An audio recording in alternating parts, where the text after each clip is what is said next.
총명탕은 뇌 기능 개선을 위한 한약으로 주로 기억력, 집중력, 학습 능력 등을 향상시키는 데 도움을 주는 한약입니다. 따라서 어릴 때부터 총명탕을 먹는 것이 두뇌 발달에 도움이 될 수는 있습니다. 그러나 아무런 노력을 하지 않고 총명탕만 복용한다고 해서 두뇌가 발달하는 것은 아닙니다.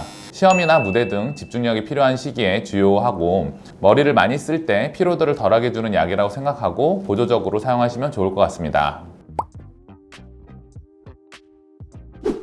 일단 기억상실증이란 과거에 했던 경험들이나 기존에 알고 있던 사실들에 대해서 잊어버리고 기억해내지 못하는 증상을 말합니다. 기억상실은 크게 두 종류로 머리에 큰 충격을 받거나 뇌에 발생하는 여러 질환에 의해서 나타날 수가 있는데, 충격을 받아 생긴 기억상실의 경우에는 일시적인 기능 문제인 경우가 많아서 총명탕이 효과적일 수 있지만, 질환에 의한 기억상실증의 경우에는 구조적으로 문제가 해결되지 않으면 기억상실증에 대한 총명탕의 효과가 없을 수 있습니다. 따라서 어떤 원인에 의해서 기억상실증이 생겼는지에 따라 총명탕의 효과가 있을 수도 있고 효과가 없을 수도 있으니 먼저 한의사의 정확한 진단이 필요합니다.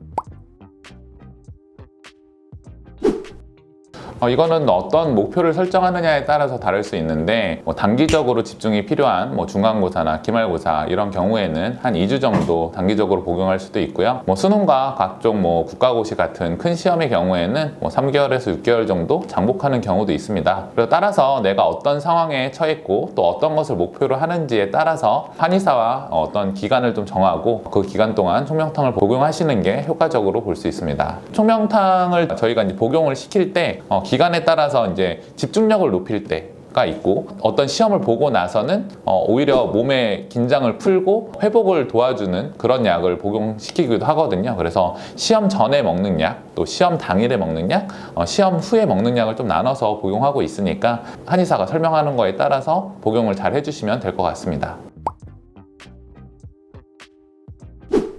일단 그런 카페인이 들어간 에너지 음료의 경우 과도한 카페인으로 각성 상태를 유지하는 것을 목표로 합니다.